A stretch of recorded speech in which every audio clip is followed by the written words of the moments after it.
কাবা শরীফের ছায়ায় আরাম ফরমাচ্ছিলেন। হযরতে খাব্বাব রাদিয়াল্লাহু তাআলা আনহু চলে আসলেন, ডাক দিয়ে বলি, ইয়া রাসূলুল্লাহ, ইয়া হাবিবাল্লাহ, আপনি কি আমাদের জন্য দোয়া করবেন না? আমরা তো মার খেতে খেতে শেষ হয়ে গেলাম। নবীজি ডাক দিয়ে বলেন, খাব্বাব রে, এত তাড়াতাড়ি কেন অতিষ্ঠ হয়ে যাচ্ছ? অথচ তোমাদের পূর্বে জামিনে যারা আল্লাহর দ্বীন প্রতিষ্ঠা করার জন্য এসেছে, ফায়ুহফারু লাহু ফিল আরদি, তাদের জন্য জামিনে গর্ত খনন করা হতো। গর্ত খনন করার পরে মাজা পর্যন্ত কেড়ে দেওয়া হতো। সুম্মা ইউতাবিল মাংশাউ ফায়ুদু আলা রাসিহি ফায়ুশাক্কু বিইসনাইন, করাত চালায়া জীবিত মানুষটাকে তারা চিরে দুই খণ্ড করে দিত। শুধু এ পর্যন্ত শেষ নয়, লোহার চিরুনি দিয়ে গোশতগুলো হাড্ডি থেকে আলাদা করে দেওয়া হতো। এত জুলুম নির্যাতন করার পরেও ওই সময়ের একজন মানুষকেও তারা এক চুল পরিমাণ আল্লাহর দ্বীন থেকে সরাতে পারে নাই। নবীজি ডাক দিয়ে বলেন, খাব্বাব রে, শুনে নাও, আল্লাহি লা ইউতাম্মান্না হাযাল আমর হাত্তা ইয়াসিরা আর-রাকিবু মিন সানা ইলা হাযারা মাউত লা ইয়াখাফু ইল্লাল্লাহ। অচিরে এমন একটি সময় চলে আসবে যে সময় ইয়ামিনের রাজধানী সানা থেকে নিয়ে হাজারামাত পর্যন্ত লোকেরা যাতায়াত করবে। হাজার কোটি কোটি টাকার সম্পদ নিয়ে মানুষ চলাফেরা করবে।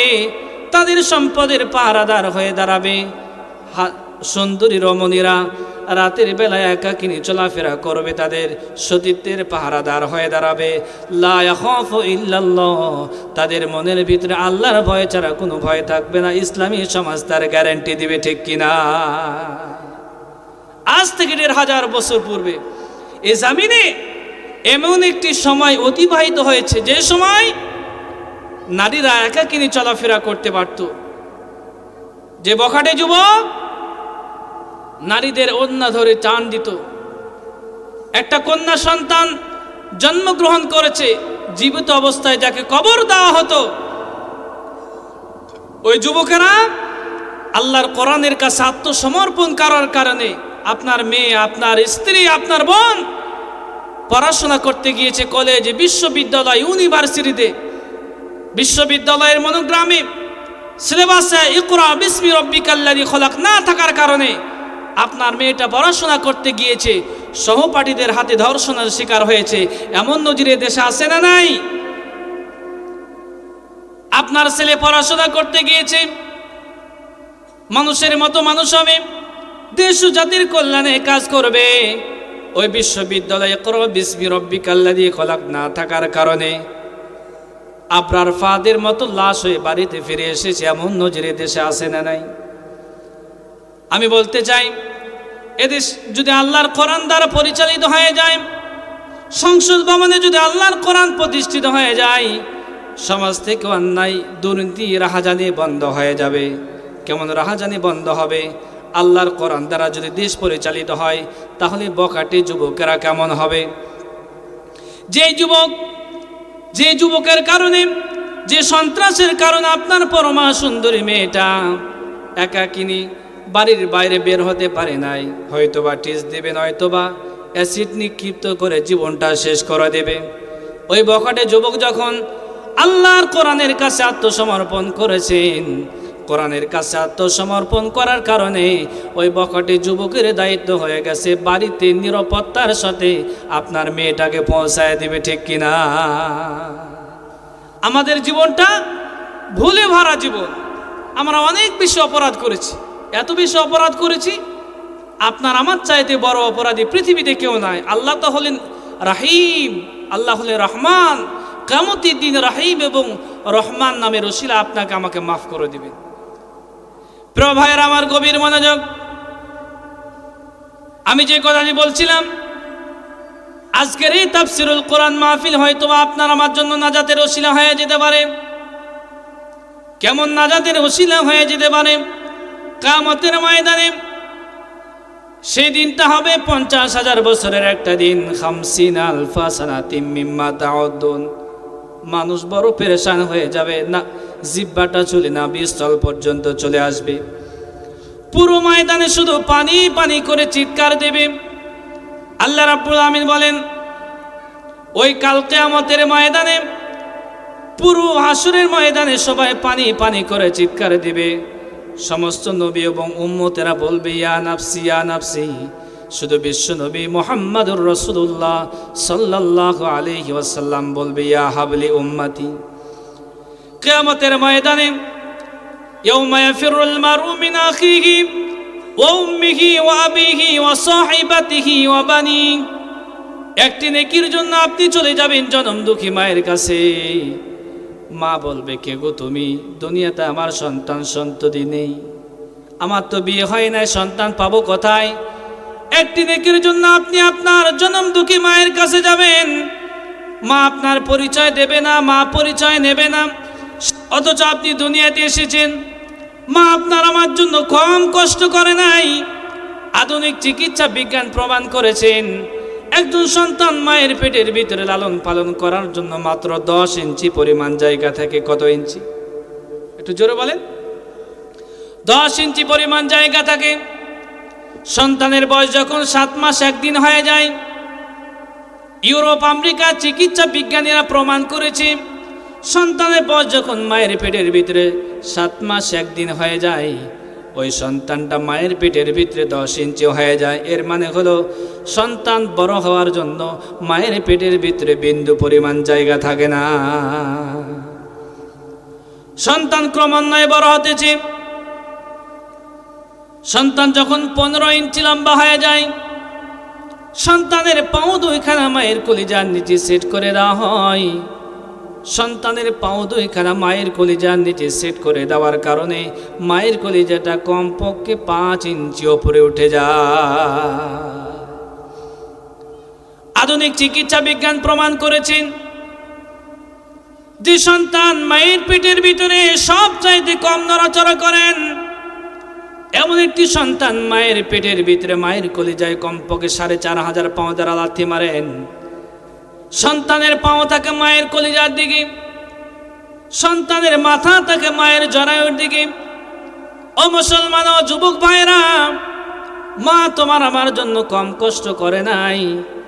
কাল কিয়ামতের ময়দানে মুসিবতের সময়, কিয়ামতের দিন মা সন্তান থেকে পলায়ন করবে, সন্তান মাকে দেখে পলায়ন করবে। কেমন পলায়ন করবে? বিভীষিকাময় দিনে, কঠিন আসরের ময়দানে মা আপনার জন্য শহীদের মতো রক্ত ঝরিয়েছেন। আপনার মা, আপনি যখন ছোট্ট ছিলেন মায়ের পেটের ভিতরে আপনি ছিলেন, মা কোনোদিন আগে খায় না। সারাদিনের ব্যস্ততা শেষ করে মা যখন সবার শেষে প্রথম লোকমা খানা মুখে দেবেন, আপনি এত জোরে মায়ের কলিজায় আঘাত দিয়েছেন, পাও দ্বারা লাথি মেরেছেন, মা খেতে পারে নাই। প্রথম লোকমা খানা মুখে দিবেন, মা খেতে পারে নাই। জনম দুঃখী মা আগে কোনোদিন ঘুমায় না। সারাদিনের ব্যস্ততা শেষ করে মা যখন সবার শেষে খেতে বসেছেন, ঘুমাতে গিয়েছেন, মা ঘুমাতে পারে নাই। আপনি এত জোরে পাও দ্বারা হাঁটু দ্বারা কুতু দিয়েছেন, মা বিশ্রাম করতে পারে নাই। এভাবে 1 নয় 2 নয়, আধুনিক চিকিৎসা বিজ্ঞান প্রমাণ করেছেন সর্বনিম্ন 6 মাস, সর্বোচ্চ 10 মাস 10 দিন আপনাকে একজন জীবিত মানুষ আর একজন জীবিত মানুষ তরমুজের মতো পেটের ভিতরে বহন করেছে। এই জন্য আমি একটি কথা বারবার বলি, 5টা যদি আপনার সন্তান থাকে, একটা সন্তানকে কোরআনের হাফেজ বানান, একটা সন্তানকে আলেম বানান, একটা সন্তানকে মসজিদের ইমাম বানান। আল্লাহকে আল্লাহর কসম, একটা সন্তানকে যদি হাফেজে কোরআন বানাতে পারেন, আলবাবের মতো একজন সন্তানকে যদি কোরআনের হাফেজ বানেন, আল্লাহকে আল্লাহর কসম, তাহলে মা বাবাকে বৃদ্ধাশ্রমে যেতে হবে না। এদেশে কত নজির আপনি নেবেন। গত রাতে আমি ছিলাম পঞ্চগড়, তার আগের দিন ছিলাম আমি নীলফামারী জলঢাকা। ওইখানে গেলাম, বৃদ্ধাশ্রমে গেলাম, কত মা কত বাবা আহাজারি কান্না, ডাক দিয়ে বলে, বাবারে আমার সন্তানটা একজন উকিল, ব্যারিস্টার, টিচার, প্রিন্সিপাল, টাকা পয়সার কোনো অভাব নাই, মা বাবা দেখারও কোনো টাইম নাই, এমন সন্তান এ দেশে আসে না নাই। এই জন্য আমি বলি, এই পৃথিবীর ময়দানে একজন হাফেজ আপনি দেখাতে পারবেন না। পৃথিবী বাদ দিলাম, এই বাংলাদেশের কথা আমি বলি, এই বাংলাদেশে একজন হাফেজ দেখাতে পারবেন না, একজন আলেম দেখাতে পারবেন না, একজন মসজিদের ইমাম মুয়াজ্জিন দেখাতে পারবেন না, একজন প্রিন্সিপাল দেখাতে পারবেন না যার মা বাবা বৃদ্ধাশ্রমে আছে? দেখাতে পারবেন? পারবেন না। অথচ আমাদের এই চাঁপাইনবাবগঞ্জের প্রবীণ নিবাস, ওইখানে চলে যান, কত মা কত বাবা সন্তানকে মানুষের মতো মানুষ করেছে, ডক্টর হয়েছে, ইঞ্জিনিয়ার হয়েছে, ব্যারিস্টার হয়েছে, উকিল হয়েছে, মা বাবারে দেখার সময় নাই, মা বাবারে দিয়ে এসেছে বৃদ্ধাশ্রমে। আল্লাহকে আল্লাহর কসম, আমাদের প্রিয় মুফাসসির, আমাদের কলিজার টুকরা, আমার বাজান আলহাদ কারি মাওলানা আব্দুল বাশির আলহাদি হুজুরের মতো যদি একজন সন্তান বানাতে পারেন, আল্লাহকে আল্লাহর কসম আপনাকে বৃদ্ধাশ্রমে যেতে হবে না, মাওকে বৃদ্ধাশ্রমে যেতে হবে না, বাবাও বৃদ্ধাশ্রমে যাবে না। যে কথাটি বলছিলাম, কিয়ামতের ময়দানে মুসিবতের সময় একটি নেকির জন্য মানুষ যখন বড় পেরেশানে পড়ে যাবে, কেউ কাউকে চিনবে না, হাসরবাসীরা চলে যাবে হযরতে আদম নবীর কাছে, ডাক দিয়ে বলবে, আবুল বাশার, আপনি আমাদের আদি পিতা, আপনি আমাদের জন্য দোয়া করুন, আল্লাহ পাক যেন আমাদের বিচারের কাজটা সম্পন্ন করে নাই। হযরতে আদম আলাইহিস সালাম ডাক দিয়ে বলবেন, আমি কিয়ামতের ময়দানে আল্লাহর দরবারে কথা বলতে পারবো না। সমস্ত নবীরা বলবে, ইয়া নাফসি ইয়া নাফসি। বিশ্ব নবী মুহাম্মদুর রাসূলুল্লাহ সাল্লাল্লাহু আলাইহি ওয়াসাল্লাম বলবে, ইয়া হাবলি উম্মতি। আদম নবী ডাক দিয়া বলবে, হাসরবাসীরাও, আমিও একটা অপরাধ করেছিলাম, না জানি আল্লাহ পাক আমার সঙ্গে কি আচরণ করে। হযরত আদম নবী ভুল করেছিলেন। হযরত আদম নবীকে সৃষ্টি করার পরে আল্লাহ পাক জান্নাতে বসবাসের সুযোগ করে দিয়েছেন। আল্লাহ ডাক দিয়ে বলে, আদম রে, হাওয়া রে, জান্নাতের সর্বস্তরে বসবাস করবে, কিন্তু লা তাকরাবা হাদিহি শাজারা, এই গাছের নিকটেও যেতে পারবে না। শয়তান কিন্তু বসে নেই, শয়তান এক পা দুই পা করে আম্মা জান হাওয়া আলাইহিস সালামের কাছে চলে গেলেন। ডাক দিয়া বলে, হাওয়া রে, আল্লাহ তোমারে কেন গাছের নিকটে যেতে নিষেধ করেছে তুমি কি জানো?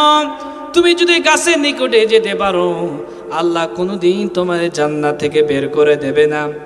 আম্মা জান হাওয়া আলাইহিস সালাম ওই গাছের নিকটে যাওয়ার সঙ্গে সঙ্গে আল্লাহ পাক আদম এবং হাওয়ার জান্নাতি পোশাক খুলে দিলেন। আল্লাহ ডাক দিয়ে বলে, আদম রে, হাওয়া রে, উলঙ্গ নারী পুরুষ জান্নাতে থাকতে পারবে না, যাও যাও যাও, এবার তুমি দুনিয়াতে নেমে যাও। আদম রে, হাওয়া রে, টেনশন আর চিন্তার কোনো কারণ নাই। ফামা তাবিআ হুদায়া ফালা খাউফুন আলাইহিম ওয়ালা হুম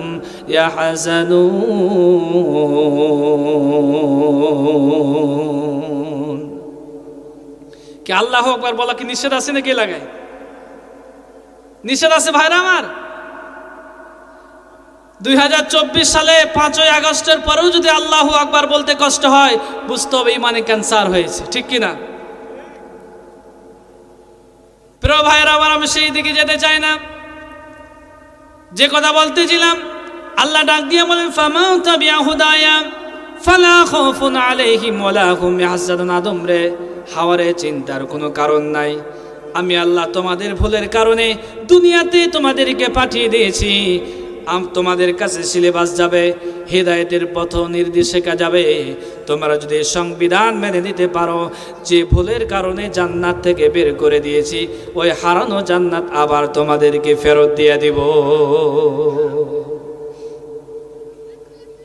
হযরত আদম নবী ডাক দিয়া বলে, আমি আজ তোমাদের জন্য সুপারিশ করতে পারবো না। কোন নবী তো কথা বলতে পারবে না, কোন ওলিয়া উলিয়া গাউস কুতুব কথা বলতে পারবে না। ওই কিয়ামতের ময়দানে পীরের টাইম আছে ভাই, নেতা নেত্রীর টাইম আছে। যে যত বড় নেতা, ওর কর্মীরা তত বড় ঘুষখোর, কথা বলেন ঠিক কিনা? যে যত বড় ডাইলখোর, ওর কর্মীরা তার চাইতে বড় ফেন্সিডাইলখোর, কথা বলেন ঠিক কিনা? কিয়ামতের ময়দানে আল্লাহ পাক বলছেন, ইয়াউমা নাদউ কুল্লা উনাসিম বিইমামিহিম। কিয়ামতের ময়দানে প্রতিদিন এটাকে ডাক দিবে আল্লাহ নেতার সাথে, মানুষকে ডাক দিবে নেতার সাথে। এমন নেতার সাথে যদি আপনাকে আমাকে উত্তোলন করে, যে নেতা শুধু মাল খায়, এমন নেতা আছে না? নারী ছাড়া ও রাতই কাটে না। ওই নেতার কথা বললে কিছু মানুষের গা জ্বালা পোড়া শুরু হয়ে যায়। আমি বলি ওই যুগ কিন্তু শেষ হয়ে গেছে। যদি বক্তা সাহেব কথা বলবে, কেউ যদি বিরোধিতা করে, জুতার মালায় দেশের জনগণ পরায় দিবে, ঠিক কিনা? প্রিয় ভাইয়ের আমার, আমি যে কথা বলছিলাম, কিয়ামতের দিন মুসিবতের সময় আল্লাহ সবকিছু শেষ করে দিবেন। লিমানিল মুলকুল ইয়াউম লিল্লাহিল ওয়াহিদিল কাহার। আল্লাহ রাব্বুল আমিন হবেন রাজাধিরাজ। আসমান শেষ, জমিন শেষ, গ্রহপুঞ্জ তারকারাজি সবকিছু শেষ হয়ে যাবে। আল্লাহ রাব্বুল আমিন বলবেন লিমানিল মুলকুল ইয়াউম লিল্লাহিল ওয়াহিদিল কাহার। কিয়ামতের ময়দানে মুসিবতের সময় আল্লাহ পাকের সামনে কেউ কথা বলতে পারবে না, সব শেষ হয়ে যাবে। কাতাই সিজিল্লিল কুতুব। আল্লাহ রাব্বুল আমিন সপ্ত আসমান সপ্ত জমিন সাজিয়ে রেখেছেন, সুশোভিত করেছেন। কাতাই সিজিল্লিল কুতুব, কিতাবের পৃষ্ঠার মতো একটার উপর আর একটা পরে ঠাস ঠাস করে মেশাকার হয়ে যাবে, তারকারাজিগুলো খসে খসে পড়বে। আল্লাহ রাব্বুল আমিন বলেন, কিয়ামতের দিন বলবেন, ইয়া দুনিয়া আইনা নাহারুকি, হে পৃথিবীর বিশাল বিশাল সমুদ্র, আজ তোমরা কোথায়? কারণ সমুদ্রের ভিতরে আল্লাহ পাক আগুন ধরায় দিবেন। ইয়া দুনিয়া আইনা আশজারুকি, হে পৃথিবীর বৃক্ষরাজি, আজ তোমরা কোথায়? বৃক্ষগুলো আল্লাহ শেষ করে দিবেন। আল্লাহ পাক বলবেন, ইয়া দুনিয়া আইনা, পৃথিবীর স্বৈরাচারী রাজা বাদশারা কোথায়? নমরুদ কোথায়? সাদ্দাত কোথায়? হামান কোথায়? ফেরাউন কোথায় রে কোথায়? মাইক পেলে, মাইক ধরে স্পেস পেলে, বক্তব্য দেওয়ার সুযোগ পেলেই বলতো খেলা হবে। কথা বলেন ঠিক কিনা? এই খেলা আজ কোথায় গেল? আসো, এদেশের জনগণ, চাঁপাইনবাবগঞ্জের জনগণ এই খেলা খেলার জন্য বসে আসে। আসো, পিঠের চামড়া থাকবে না। একটু আওয়াজ দিয়ে বলতে হবে, ঠিক কিনা? প্রিয় ভাইরা আমার, কিয়ামতের দিন মুসিবতের সময় আমাদের আবুল বাশার সাইয়্যিদুনা আদম আলাইহিস সালাম আল্লাহ দরবারে কথা বলতে পারবে না। হযরতে আদম নবী ডাক দিয়ে বলবেন, তোমরা চলে যাও নূহের কাছে। হযরতে নূহ আলাইহিস সালাম বলবেন, আজ আমি আল্লাহ দরবারে কথা বলতে পারবো না, আমিও ভুল করেছিলাম। হাসরবাসীরা চলে যাবে হযরতে মূসা আলাইহিস সালামের কাছে। হযরতে মূসা আলাইহিস সালাম বলবেন, না না না, আমিও আজ আল্লাহ দরবারে কথা বলতে পারবো না, আমিও ভুল করেছিলাম। হাসরবাসীরা চলে যাবে হযরতে ইব্রাহিম আলাইহিস সালামের কাছে। হযরতে ইব্রাহিম নবী ডাক দিয়ে বলবেন, না না না, আজ আমি আল্লাহ পাকের দরবারে কথা বলতে পারবো না। হাসরবাসীরা চলে যাবে হযরতে ঈসা আলাইহিস সালামের কাছে। হযরতে ঈসা নবী ডাক দিয়ে বলবে, না না না, আজ আমি তোমাদের জন্য আল্লাহ দরবারে কথা বলতে পারবো না, কারণ আমি ঈসা নবী নিজে বড় বিপদে আছি। কারণ এই পৃথিবীর ময়দানে হাজার হাজার কোটি কোটি ইহুদি নাসারা আমার আল্লাহর পুত্র বলেছে, না জানি কিয়ামতের দিনে আল্লাহ আমার সঙ্গে কি ব্যবহার করে। হযরত ঈসা নবী ডাক দিয়ে বলবেন, ওয়াকালাতিল ইয়াহুদু উযাইরুন ইবনুল্লাহি ওয়াকালাতিন নাসারাল মাসীহু ইবনুল্লাহ। ঈসা নবী ডাক দিয়ে বলবেন, এই পৃথিবীর হাজার হাজার কোটি কোটি নাসারা আমার আল্লাহর পুত্র বানিয়েছে, আল্লাহ ছেলে বানিয়েছে। আপনাদের কাছে আমি জানতে যে আল্লাহর কোনো ছেলে পেলে আছে নাকি? আল্লাহর ছেলে মেয়ের কোনো প্রয়োজন আছে? লাম ইয়ালিদ ওয়া লাম ইউলাদ ওয়া লাম ইয়াকুল লাহু কুফুয়ান আহাদ।